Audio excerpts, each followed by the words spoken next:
What is going on, guys? It is Wrestlelamia here, back with another video. A crown jewel is finally here, with 5 championship matches including the much anticipated battle between LA Knight and undisputed champion Roman Reigns. Join us now as we recap the show and look at the good, the bad, and the downright ugly. We also have news on whether this was John Cena's last WWE match, a new women's faction with a big return, and the return of War Games. Be sure to subscribe and hit that notification bell for daily wrestling videos and follow us on Facebook for exclusive lists. Also check out our new website, Wrestlelamia.com.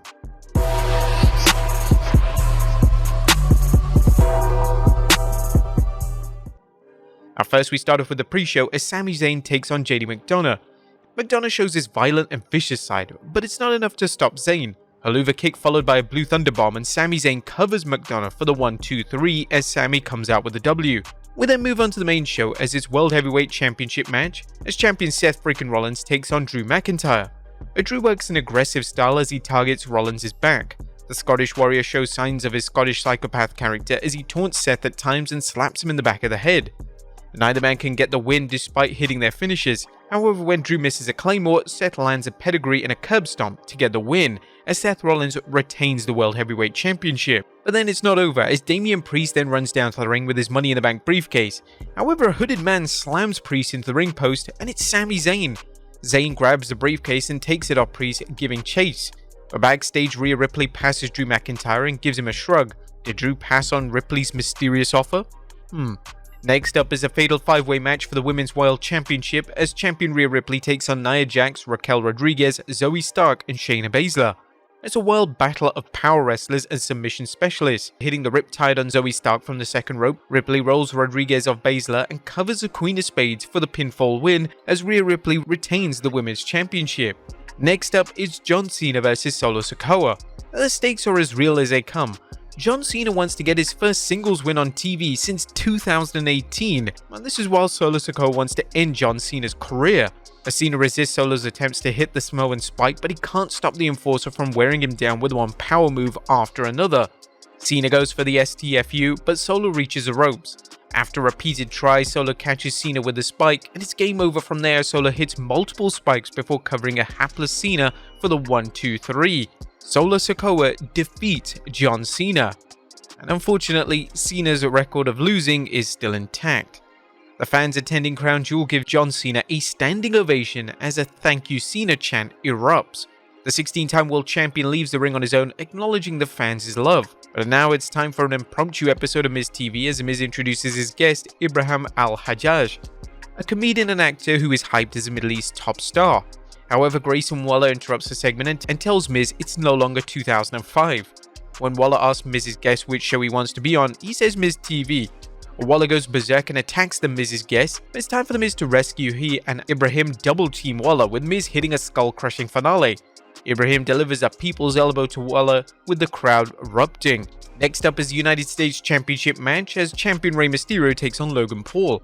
Logan quickly realizes he can't match Rey's speed, so he relies on strikes and submission holds to wear Rey down. That and a pair of brass knuckles from one of his flunkies. Rey gets a face full of knuckle dusters when he goes for the West Coast Pop, and Paul covers him for the win as Logan Paul is the new United States Champion. WWE Women's Championship match as champion Io Sky takes on Bianca Belair. Io targets Bianca's knee, the same knee damage control injured, putting Belair out of action for months. Bayley shows up distracting Belair, and Belair goes after Bayley only to be attacked by a returning Kairi Sane. Belair barely beats the count back into the ring, but Sky finishes her off with a moonsault, pinning her to retain the title as Io Sky retains. After the match, Sane and Sky hug in the ring. Yeah, Sane is now a heel, and a pretty badass one at that. Next up is Damian Priest vs Cody Rhodes. It's a wild battle as Cody proves his quest for the world title isn't over. When things get bad for Priest, the Judgment Day's Finn Balor and Dirty Dominic show up along with would-be member JD McDonough. However, Cody fights them off and Jey Uso shows up to help, driving them off with super kicks and a steel chair. Cody rallies and hits the multiple crossroads to Priest for the 1-2-3 as Cody Rhodes defeats Damian Priest. And now it's time for the main event as undisputed WWE Universal Championship match as champion Roman Reigns takes on LA Knight. This is the seesaw battle fans have come to expect in Roman Reigns' matches, including outside interference. Repeated interference from Jimmy Uso saves Roman, so LA Knight goes after Jimmy, which gives Reigns time to regroup and spear Knight through the security barrier and again in the ring for the 1-2-3 as Obviously, Roman Reigns retains the Undisputed Championship as Crown Jewel comes to a close. But that was a quick recap of the show. What about the good, the bad, and the downright ugly? First, let's start off with the good, as number 1, starting strongly. Starting Crown Jewel off with the World Heavyweight Championship match was a surefire way to get the fans pumped for the main show. Drew and Seth put on a terrific match with the Scottish Warrior, occasionally showing signs of reverting to the Scottish psychopath. While that didn't happen, Drew was extremely aggressive and gave Rollins perhaps his toughest title defense to date. This was an exciting match that should have ended with McIntyre winning, but we have a feeling this program isn't over. Number 2, a furious Fatal 5-Way. Tonight's Fatal 5-Way for Rhea Ripley's Women's World Championship was a match that fans on Raw have been clamoring for, a true challenge for a powerful champion who's had a relatively relaxed run as champion since defeating Charlotte Flair at WrestleMania 39.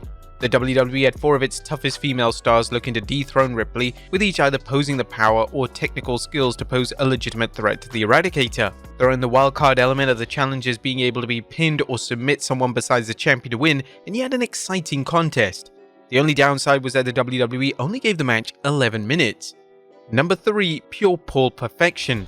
Logan Paul showed why he's one of WWE's hottest acts right now, working a good match despite having to compete against someone as fast as Rey Mysterio.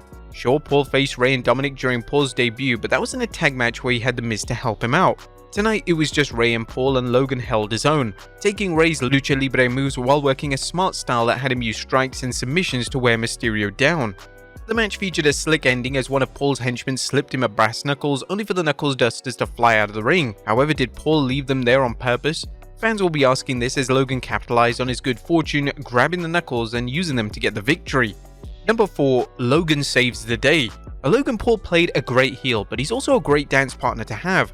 Paul had a spot where it appeared he saved Rey from accidentally injuring himself, and Rey tried his springboard and nearly ended on his head. That is until Paul caught up with him and stopped Rey from hitting his head on the mat. This shows just how much ring awareness Paul has, despite him only having 8 matches, and you can be sure Paul's future opponents will appreciate this. And Kairi Sane is back. As predicted, Kairi Sane returned to WWE just in time to save Io Sky from losing the Women's Championship to Belair. While the match was somewhat subdued, perhaps because it took place right after Paul vs Mysterio, the finish was strong. The WWE teased dissension in Damage Control, and as Bayley showed up to interfere, and Sky once again told her she didn't need her. Throwing the announcers mentioning that Bayley was the person responsible for Sane's exit from WWE, and fans have to wonder if Sky's days in Damage Control are numbered. And that was good. What about the bad? As number 1, pre-show Sami. Sami Zayn received a thunderous ovation, much as he did the last time when he worked Saudi Arabia. This time was different though, as WWE put him on the pre-show. Yeah, it's good to see a match on the pre-show, which is otherwise skippable, but Sami belonged on the main show. Hopefully this isn't a sign that his star is falling, especially after the success over the last year or so. The WWE would have been better putting on a mid-card program, and found room on the main show for Sami. It's not difficult to do if you skip the usual hype videos and Pizza Hut commercials, but it's time for Triple H to step up. Number 2, the same old story. And you know things are bad when announcer Michael Cole describes Roman win as the same old story, not because it's another win for the Undisputed Champion, but because it's the same finish fans have been seeing for the last 2 years. Once again, Roman Reigns relied on outside interference to retain his title in the same predictable format. The challenger has Reigns ready to lose, and one or more bloodline members pull Roman to safety or distract the referee. Fans would think that the WWE would cook up something creative, since Roman only defends his title a handful of times. And that's not the case, and creative really is sleepwalking its way through writing up Reigns' matches nearly as much as Roman sleepwalks through his matches. What do you guys think of Crown Jewel? Let us know in the comments down below. Now let's move on to the news.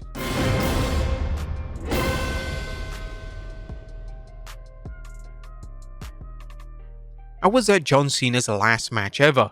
The WWE Universe is buzzing about whether John Cena has retired following his loss to Solo Sikoa. The fans attending Crown Jewel gave Cena a standing ovation after his loss and chanted, "Thank you, Cena." As the 16-time world champion made his way back to the dressing room, he paused to acknowledge their sentiment. Cena's loss and his more or less acknowledgement to the fans' send-off might be dismissed as just an emotional response, but there is a little bit more to the story, however. Cena posted a picture on his Instagram account of David Beckham's final game. Is this an unofficial sign by Cena? If Cena has worked his last match, he's going to go out on top. Yes, he lost, but he put over Solo Sikoa on his way out, one of the greatest gifts a retiring superstar can bestow on another. Next up, War Games returning to Survivor Series. It's good news for fans, a War Games match is officially on for the 25th November Survivor Series. The WWE's last PLE of 2023 is just weeks away, which means the WWE doesn't have much time to book it. Some fans feel they will book a Raw vs SmackDown War Games match, while others will think it will involve Raw's top babyfaces against the Judgment Day. There's no word on whether there'll be a women's War Games match, but we'll continue following the story. And finally, are Kairi Sane and Io Sky building a faction? And now that Sky and the just returned Kairi Sane have joined forces, there's already talk of the two superstars building a new faction. According to Reddit user Kermit, who is supposedly a WWE insider, another friend will join Sky and Sane, plus another one that no one will see coming, not even their closest ally. Now, Asuka comes to mind as a possible teammate in light of a past Kabuki Warriors team with Sane. However, who will be the other teammate? Could Bayley see Dakota Kai abandon her, possibly leading the role model turning babyface? What do you guys think? Let us know in the comments down below, and I'll see you next time with some more wrestling content.